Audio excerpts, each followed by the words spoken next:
Hey, creatives. I am excited to share season 2, episode 3 of The Creative Psychotherapist with you. Today, I'm speaking with Krystal Demaine, who is a board certified music therapist, a registered expressive arts therapist.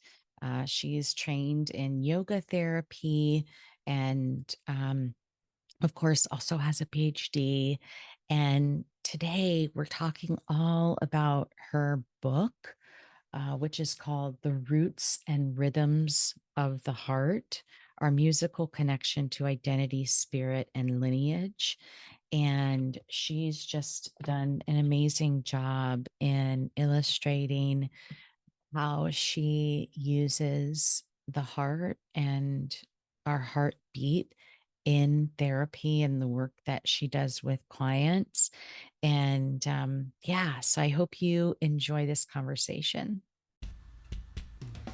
The Creative Psychotherapist is the official podcast of the Creative Clinicians Corner, a practice building resource for creative psychotherapists. TCP Podcast is the cast for creative, expressive, and experiential focused psychotherapists curious to learn how to design, build, and scale a thriving private practice. Your host, Raina Lombardi, interviews successful therapists about the tools and strategies they have used to develop creative, focused practices. They also talk about the products, services, and side hustles they have developed using their knowledge and creativity to enhance their therapy practices, make a greater impact in their communities, and diversify their income streams. Welcome. Now here's your host, Raina Lombardi. Thanks so much for listening to the Creative Psychotherapist podcast. I'm your host, Raina Lombardi, and I am delighted to welcome my next guest. Her name is Dr. Krystal Demaine, Ph.D., and she grew up in a small coastal community of Rockport, Massachusetts, with her mother, father, and two sisters. As a young girl, she was inspired by her creative surroundings, with her parents as owners of the iconic Bearskin Neck Country Store and her father an accomplished bass player. She was drawn to creative pursuits with music and art, which became her life's passion. Her roots of training in music therapy, neuroscience, creative writing, photography, expressive arts, and yoga led her to 20 years of private practice, working across the lifespan with neurodiverse populations, mental health, and grief support.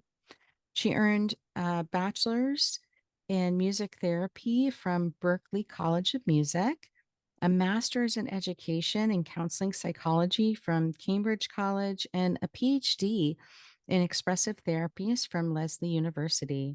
She's a board certified music therapist, a registered expressive arts therapist, and a registered yoga teacher with advanced training in neurologic music therapy, performance wellness, integrative, integrative medicine for mental health, trauma sensitive HeartMath, and is a listening hour practitioner.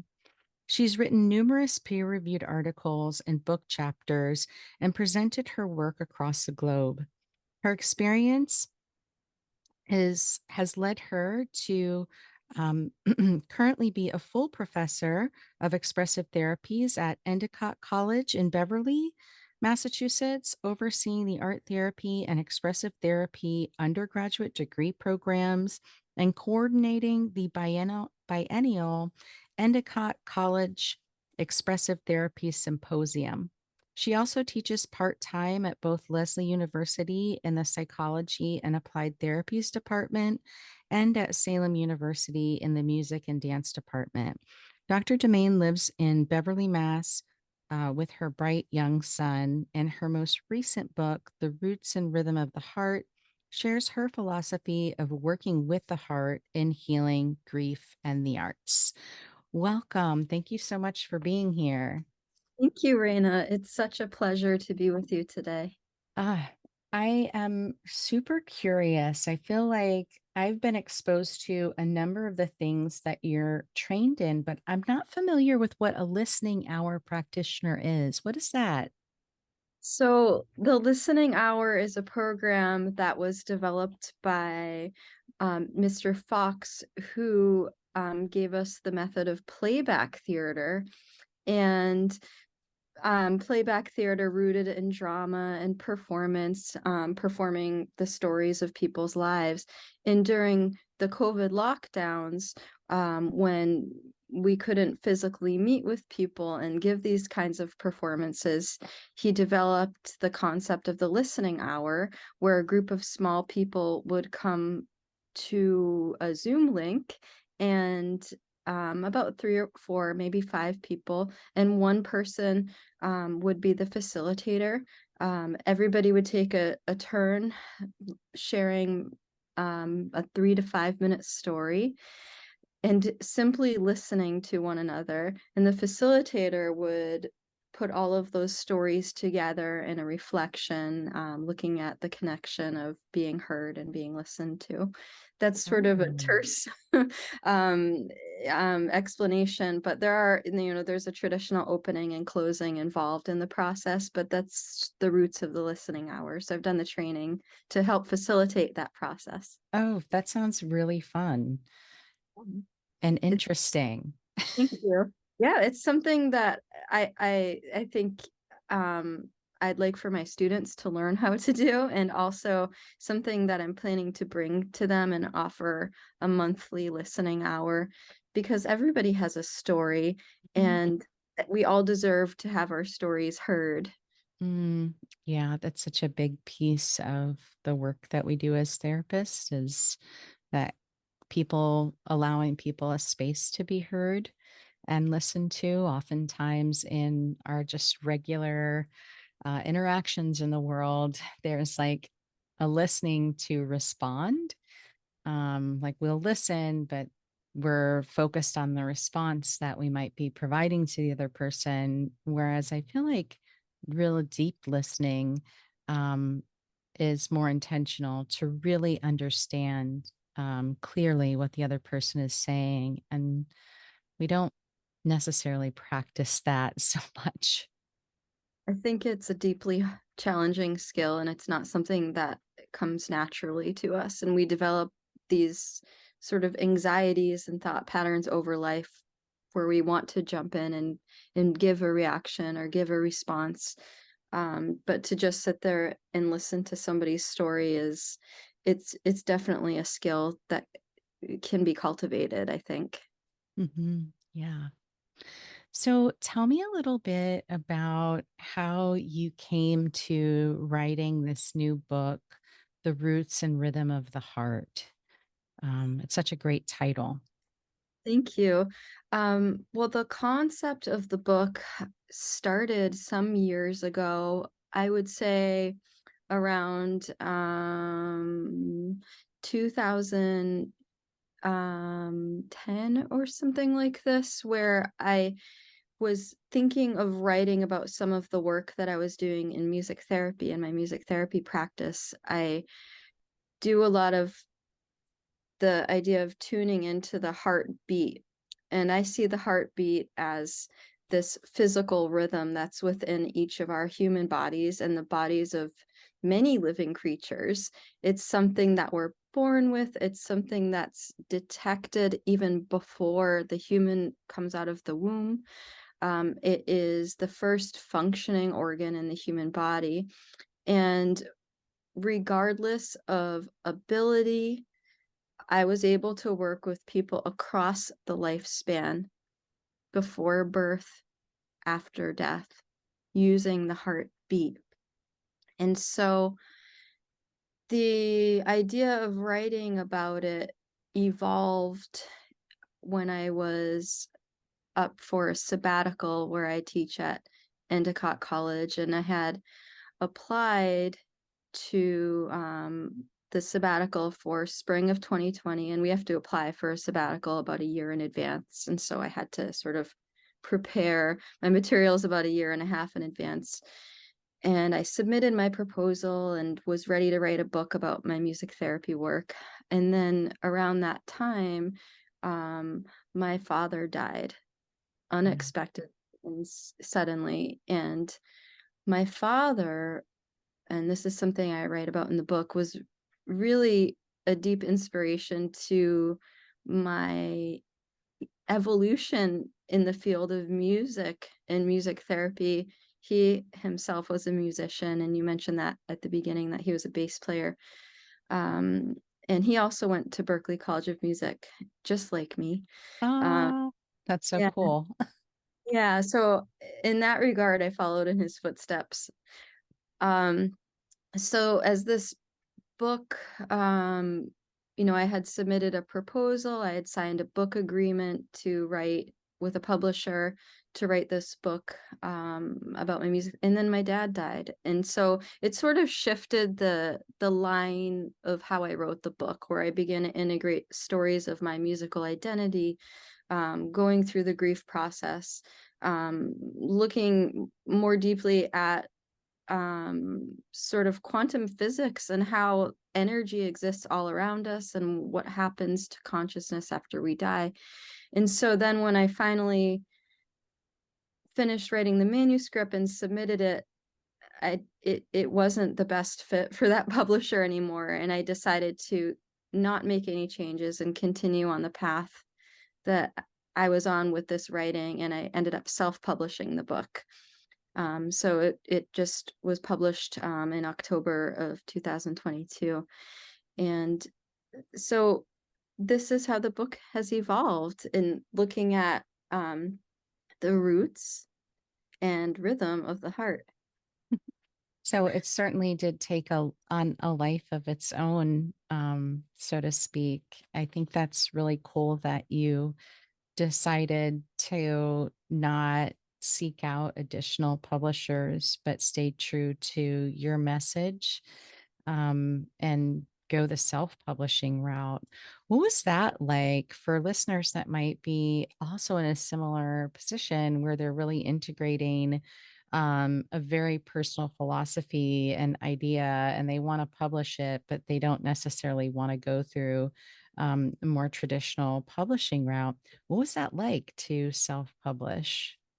It was a pretty significant learning curve for me in terms of firstly, I wanted to hire an editor. So I found a wonderful editor who teaches at a university in California, who teaches copy editing, and was able to connect with her based on the story. She thought she could relate to the story and had a sense of what my aim was and my intent was for the book. So it was good to submit my manuscript to an editor. That was important for me. The next thing that I had to do was find a designer for the book cover. Quite often, a publisher will do all of the formatting and the design for the book, but I was very fortunate to work with one of my colleagues, Danielle Currier, who's the chair of graphic design here at Endicott College. And she and I met for coffee, and I discussed my book with her, and she mocked up 10 different book covers for me. And I loved all of them, but then ended up settling on the one that integrated the symbol of the tree roots, and my favorite color, purple, and the pulse of the heartbeat. Uh, Mm. and so that was really fortunate. I had to do an author photo. My son actually, who was 8 years old at the time, now he just turned 9, but he took the photograph that's on the back cover. So that was really great. I had to learn a lot about design and formatting, and that was the biggest learning curve for me, was making sure I chose a font that was readable, that all of the text came to the bottom of the page, the margins were correct. I had to buy ISBN numbers through Bowker, and I had to find a book distributor. So I ended up working with Ingram Spark Lightning Source, and they're the world's largest book distributor. So through Ingram, you can find my book on Amazon, Barnes and Noble, Walmart, websites for almost every bookstore around the world. It's at the library. It's in the library system. I was through Bowker, not through Bowker, through Ingram Spark, able to turn it into an ebook as well. And I'm looking to produce a hardcover copy, which just requires a little bit design changes with the book cover, but I've purchased an ISBN for that as well. So those are all the steps I think involved, and then you just have to promote it and market it. Yeah. Easy. Yeah. No, it doesn't sound easy. It sounds like there's it's a complicated process, but it's doable. How long did it take you from start to finish to get to the point of having the design laid out and getting it published? Well, once you have the manuscript and the cover uploaded and the design looks great, Ingram Spark has to approve the design, and then they send you a digital proof within it can be up to 5 days that they send you the digital proof. And then I, as the author, need to approve that. And then it could be the next day. So this can all happen in a week. The next day it could be Wow. and available for global distribution. So it's quite a quick process. And I think that many publishers distribute through Ingram Spark as the world's largest book distributor. So I think if you know the industry is booming for publishing. I actually recently signed another book publishing contract with Routledge, so I'm working on a next book now, and so it seems pretty quick. If you've got that manuscript and you get a good editor and a good designer to help you with formatting, then I think you're good to go. Mhm. Is your new book going to be related to this topic or something totally different? In some ways, because the new book will be on therapeutic and expressive writing. So Oh, it'll be on creative writing, and I'm co-authoring it with Tamar Einstein, my colleague who lives in Israel. And the book will be more of an academic focus, whereas The Roots and Rhythm of the Heart is designed as an adult trade book for the trade market. The having the academic focus it'll be an integration of more of a creative writing process with activities outlined for people to do, similar to The Roots and Rhythm of the Heart, but will be more of working with educators and therapists, but also the general public. fun. Well, let's talk a little bit about the roots and rhythm of the heart. When I have the book, I've been reading it. I'm about halfway through. And what I thought was really interesting is that each chapter has like a recommended listening piece, like a piece of music to listen to go with the chapter, but also there's an expressive arts exercise or a creative activity that goes along with each topic. How did you come up with this piece? Thank you, Raina. These activities I've been practicing for years in my classes, and I've been teaching them in workshops at conferences. And some of them I practice on my own at home. For example, the first activity, which I call heart sensory breathing, is all about just listening to the heart and tuning into the heart. And that was something that I guess developed in my own life when I was going through stressful times. And so the heart sensory breathing allowed me to bring some grounding to my body through breath and tuning into the most energetic part of my body, which is the heart. Yeah. And what about the music that goes along with the exercise? Sure.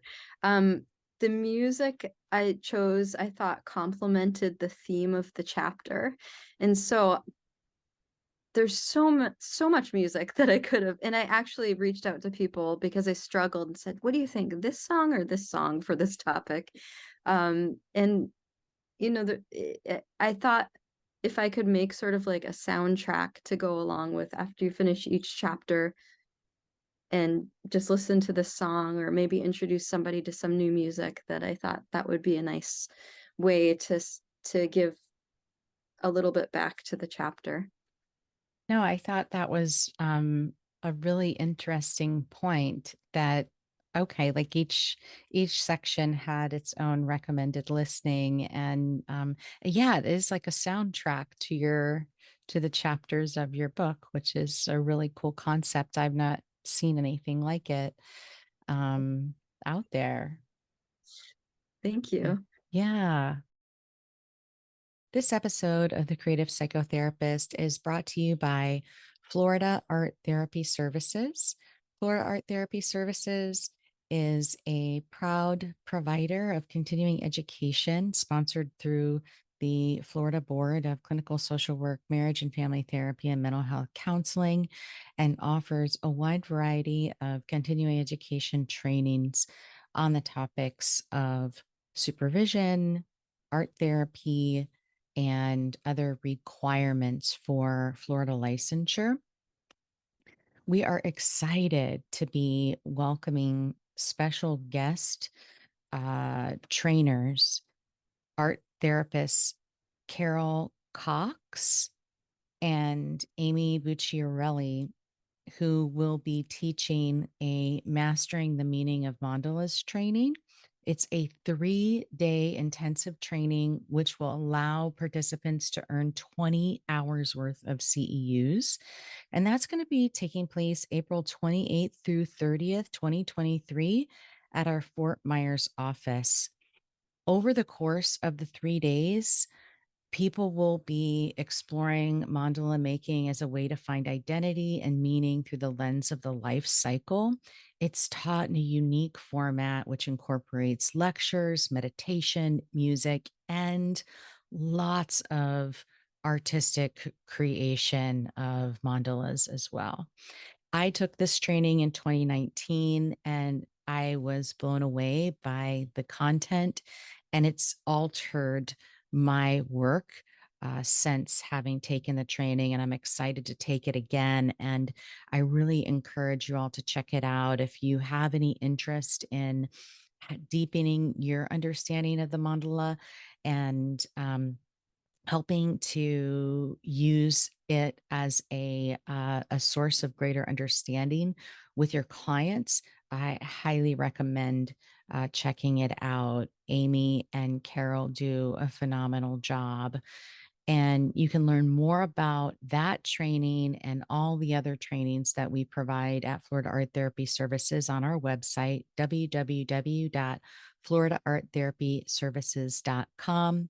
Just click on the continuing education menu and you'll get a drop down and you can click on Mastering the Meaning of Mandalas or one of the other trainings as well. What are some of the other exercises that relate to the heart um, that are in the book that really speak to you?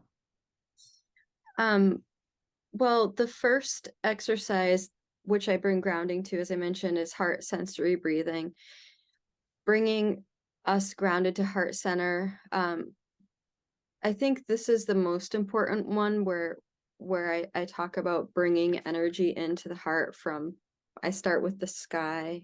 So we stretch our arms up to the sky and bring the sky into the heart, the sun in the sky. And then we stretch our arms down to the earth and bring grounding into the heart. And then we bring the arms back up to the heart. And then we stretch out to the side to our neighbors, and we receive energy from our neighbors. And then we exhale, bring our hands back to our heart. And then we stretch our hands out in front of us, and we exhale and we inhale and give more to our neighbors, and then exhale and bring our hands back to our heart. And then we stretch out behind us and let go of all of the things that we need to let go of in our day or in our life. and then bring our hands back to our heart and find gratitude. And from there, the other most important activity after that grounding exercise is just tuning into pulse. And so one of the things I instruct is just being able to find the pulse. When we go to our regular doctor's visits, one of the first things they assess is your heart rate and your blood pressure. And to be able to find a place to tune into pulse by feeling it in your own body. Sometimes we can tune into it and actually feel it by palpating or touching the right of the in the radial artery in your wrist. So a little bit to the right of your the two bones that meet in the middle of your wrist. You can feel your pulse there.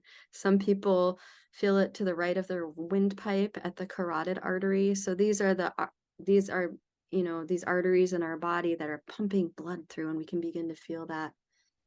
So I'll actually be doing this in a large group on Wednesday next week and asking an entire 4th grade to tune into their pulse. And so we will all find that pulse, and everybody's pulse will be at a different tempo. There'll be teachers there who are older than the children, and their heart rate will be a little bit slower. Children tend to have a faster heart rate, faster metabolism. And then as we get older, we, adults and adolescents, we come into this, around 60 beats per minute. Okay. So this music tempo, that's within. And so I think usually in large groups, I bring the drums out and have people begin to play their pulse on the drum. And I have my buffalo drum, which I would find my pulse like this. So if my pulse was slow, but usually in the group, people have a different pulse. Some people will be like this. Some people will be a little slower. And we come to a chant together. I ask the whole group to begin playing their drum and chanting heartbeat, wherever your heartbeat lands, until we all come into synchrony. Okay, so with this pulse, I look for synchrony in the group, and that's sort of the second activity, is being able to express your pulse on a drum. So taking from the body to the outside, and this is me communicating what's going on inside of me.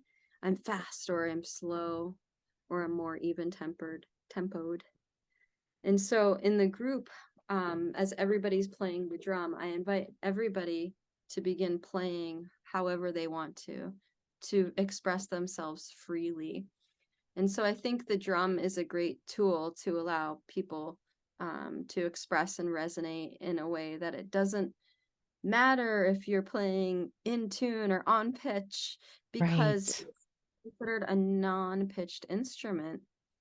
You might get a few varying sounds depending on where you hit the drum, but it allows us to play freely, and we can hit it with our hands, we can hit it with a mallet,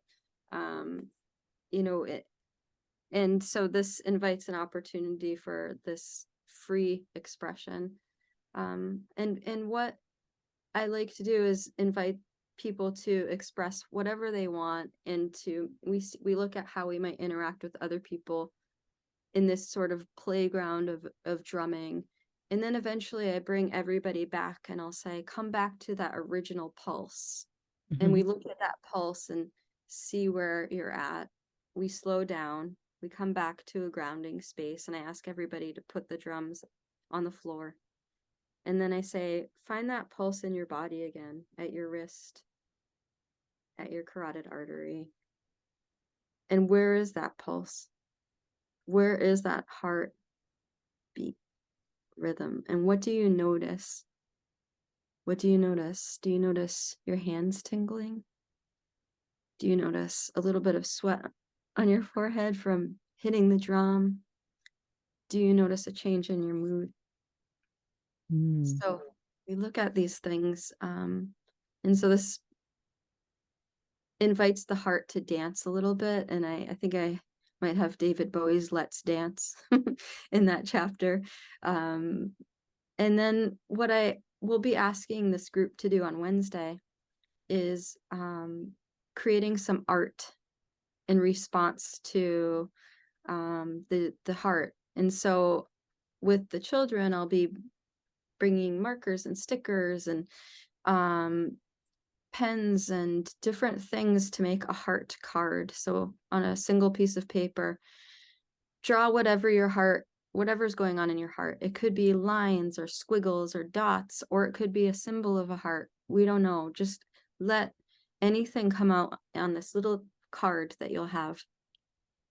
And then after everybody makes their art in response with that music, we turn it over and I ask them to just write words that the heart says. Words. So we do like a tiny bit of dialoguing with the image of the card. And so what do you see in that? I see fullness, or I see chaos. What is on that card? I see lots of color. I see the color blue. And so maybe you write down the word blue on the back of the card, or maybe you write down the word busy, or maybe you write down the word colorful. And then we would just share, what does your heart say? My heart is full. My heart is excited. And so giving voice through the image. So I sort of went through this whole sort of protocol, but this is one of the things I'll be doing, and it's outlined in the book. So creating the heart card, dancing with the heart, tuning into sensory breathing, are some of the beginning activities presented. And there are many others. Yeah, it's full. Each chapter has a beautiful description of how to engage in the exercise. And I was really like loving the part of how you're getting people to come together in synchrony based on their own rhythm, the rhythm that they are naturally producing within themselves. Oftentimes we think about like we're playing together. If you're in a drum circle or something, you're playing together, but you're taking it a step further because the rhythm that you're playing is the rhythm from within. What Yes. do you think happens to us as humans when we engage in activities that allow us to synchronize in that way? Yes. I think one of the things that can bring us, and the research would support this, the most happiness is when we're connected to others. And that sense of connection, that sense of community, and the sense of belongingness. There's the term of we're on the same wavelength. I feel Mhm. you. I literally feel you. I understand what's going on. And it goes back to what we were maybe talking about earlier with the listening hour. Being heard Mhm. can be a silent practice, or it can be a musical practice. And I think this idea of being on the same wavelength or sharing the same rhythm gives us a container of being held. And that's one of the most special things about music, is how many of us have felt sad or lonely or a myriad of different emotions and put on music. And that music allowed us permission to emote, to Mhm. feel excited, to be depressed, and hold us in that space. And that space changes. Our emotions and our feelings fluctuate every day throughout the day. But music gives us that opportunity to be held. And when we are held with people in a certain rhythm, it allows us maybe a sense of freedom or permission to be who we are, a sense of self-actualization, to do what we need to do in our lives. I love that. Yeah, that a deep, it is like I'm visualizing that you're doing this in the round. I'm imagining that that's what's happening. But creating that container with our bodies as we're creating together. I think as expressive therapists that we're always thinking about being in the circle, or at least I going to Lesley, right? Every time we would do an activity in class, it would always be in the round. And there's like that piece to that physical sense of we created the container, and then you're creating that another layer of container, and that we're deeply listening to one another's own rhythm. It sounds like a very amazing experience to be in that in the larger group. I think so. But then there are times where we don't have the group and we don't have the person, and maybe the music can't match our mood.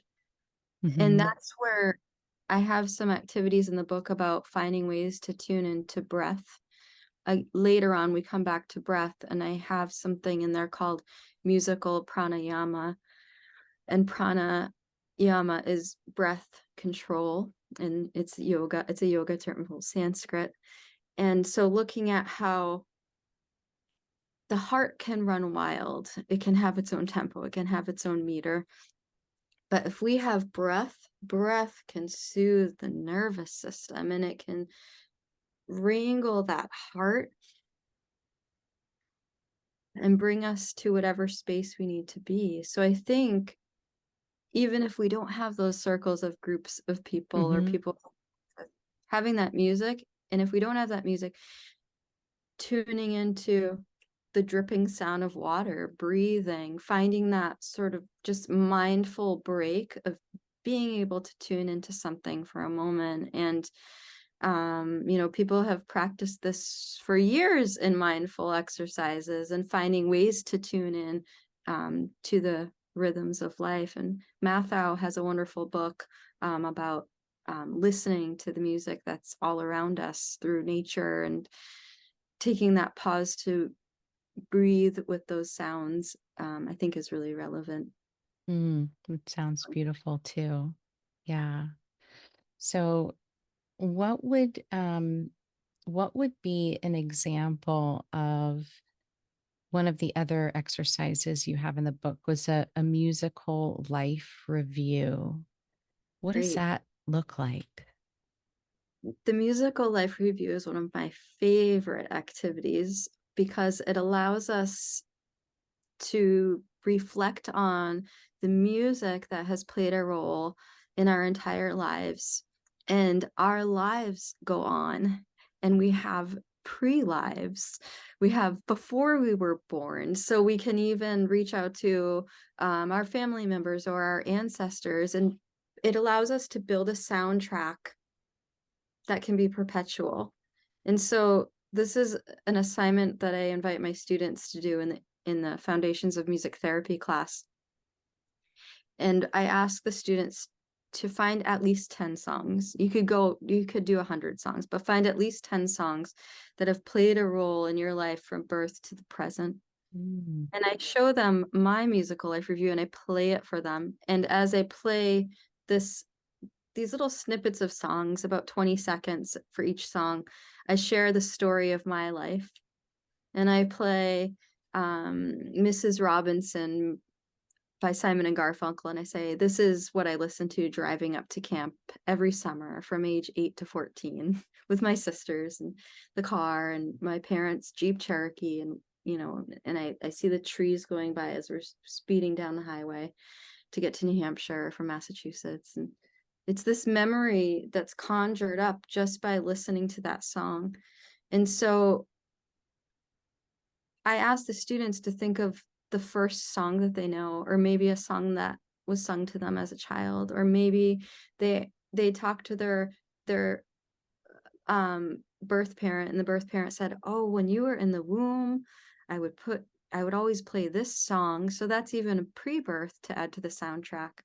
Mhm. But after the students finish sharing their soundtrack, they have to tell the story and share it with the class, and play their whole soundtrack as one of the assignments. But I say, continue adding to it.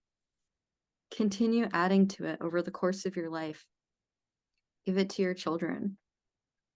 Here, this is my mom's soundtrack of her life. This is the music that played a role in her life. That's really a cool gift. It makes me think too of Did you ever see the documentary Alive Inside? Yes. Yeah, Yes. where like he has people create that kind of soundtrack of their life, and it helps them become more present if they're struggling with neurocognitive impairment. Um, but yeah, makes me And think of that. in the film Alive Inside, the project started with bringing iPods. So it was iPods into um, facilities that worked with people who had Alzheimer's and dementia. And so at the level where maybe such cognitive impairment that the ability to communicate verbally was so diminished. And then these people who had that cognitive impairment wore these headphones. They were able to sing these songs, and it conjured up memories and began to recall memories and talk about them. And so it's the music of our lives Mhm. sparks all of this, and it's really rooted deep inside of us. And speaking about the womb, we at 26 weeks we can detect music, and we beyond the heartbeat, which we hear in the womb, we can hear these sounds that are outside of the womb, and we can think about, what music am I exposing this person to, and maybe it'll play a role later on in their lives. It's fascinating to even think about that we're hearing everything that's going on around the life of our mother before we're like out physically in the world. I Um, think it's important to know as well, just what are we exposing our children to in terms of vibration and energy and frequency, because if we're exposed to environments that can be harmful, how could we maybe change that to give our baby this opportunity to come into a more peaceful environment, or to be exposed to a more peaceful environment? yeah. Can you speak a little bit about like frequencies? You write about it in the book and about how there have been certain frequencies of sound that connect in different ways. Yeah. So Emoto is famous for applying different words and sounds to petri dishes with droplets of water. And then while those petri dishes of water were exposed to different sounds and different pitches in some ways, and each pitch has its own frequency, and words have a frequency and a meaning and a semantic to them. What Emoto observed as this water crystallized in these petri dishes was that those that were deemed more positive sounds had more symmetrical shape to them. And when these different pitches, like the note C versus the note D, they crystallize, they look sort of like mandalas in these really intricate designs. Um, when words such that were considered negative, like hate, or words that Emoto considered ugly or harmful, those crystallized droplets of water appeared fragmented and incomplete, and some almost like began to bubble up in a way, and it changed the look. So then there's this field of cymatics where people actually look at frequency measured in water, or sometimes rice. And so they add different pitches or vibrations, and people have made it an art form now. You can buy books with images of Very these cool. cymatics. So one of the things that we're looking at is water, and that our body is like the 70% water. Same thing with the earth. The earth is like 70% water. And we can feel these frequencies in our body. We can feel the like actual pulsation through my flesh, and whatever is around me is pulsating through my whole body. Every organ has its own frequency. Every part of our body. Even the desk that you're sitting at, Raina, has its own frequency. The food that we eat has different frequencies. Colors have different frequencies as they're exposed to our eyes. And, if our eyes receive so many billions of impulses every day, but whichever way it's coming in, through our eyes or through our ears or through our physical body, we're receiving all of these different energies around us and all of these different frequencies. And so sometimes if we're exposed to frequencies that are not compatible or are way like angry or not working, the frequency is just not compatible with our body, we usually know how to step away and remove ourselves from the situation. But sometimes if there's been trauma and disruption to what's going on in our bodies, then that association with that frequency can become disruptive, and we'll be looking for that again later in life. And sometimes that trauma can happen in childhood, and sometimes that trauma can happen in adulthood. But if we think of it in terms of frequency and what we're attracted to, we can look at it from the cognitive behavioral perspective. We can look at it through this energetic perspective, but I think there's something to be said for the frequencies around us and what we find pleasing and what we feel connected to, and maybe look at the lineage of our lives and even our ancestors and their ancestors, and what might have maybe impacted the blood in our body, the vibration in our body, in what we're drawn to today, and how our emotions pour out of us in certain situations. Yeah. It's kind of a lot there, but just some things to consider in terms of vibration. Yeah. No, I find it fascinating and very interesting. And I think it's interesting to see the science around it, that, we have certain phrases, and you have like a nice list of these kind of idiomatic phrases that we use to really describe this experience that we're having in our body. But that, we don't necessarily have like a tangible proof of it. Although, some things in recent scientific research are demonstrating that these things really do exist, like the scars in our heart tissue and things of that nature. But like that sense of feeling heartbroken, that we are interpreting these frequencies and vibrations all the time, and creating these phrases to describe what it is that we're sensing in the body. It's fascinating. Thank you. Yes, I agree. And, going through the loss of my father, and that being such an important connection for me in terms of feeling whole in my musical frequency, and going over to his house, and he would pull out his bass guitar and I'd pull my flute out because I'm a flute player, and we play those jazz standards. And there was sort of this connection that we had that was nonverbal and felt so natural and so comfortable, and we were on that same wavelength.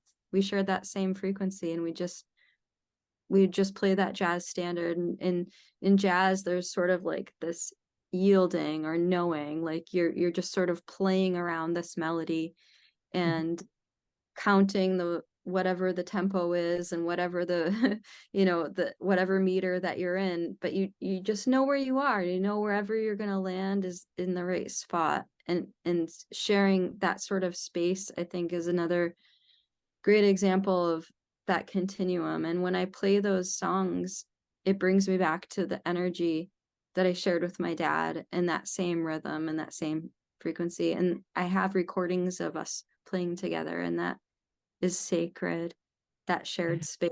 And just to bring it back to music, I think that can always be a grounding space for all humans, to find a place to connect with rhythm and a frequency that feels right. Mhm. Yeah, that's really a beautiful thing to be able to share with a parent. Um, yeah.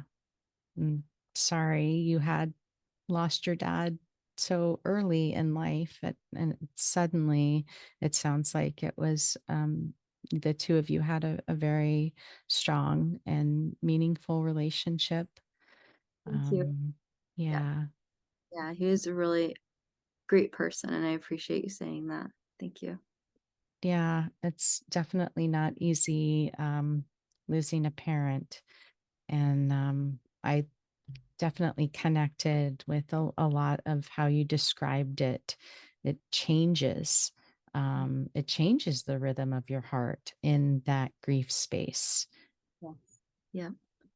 Yeah. And I think, grief can be manifested in a number of different ways, not just with somebody dying. And I think acknowledging the changes that are going on in our body and recognizing and noticing how it might change our behaviors and our thought patterns and the way we do things is important to acknowledge, and to be able to name that I'm feeling this today is significant. And a lot of people don't want to do that, and to acknowledge what's going on is super super respectful to the self, I think.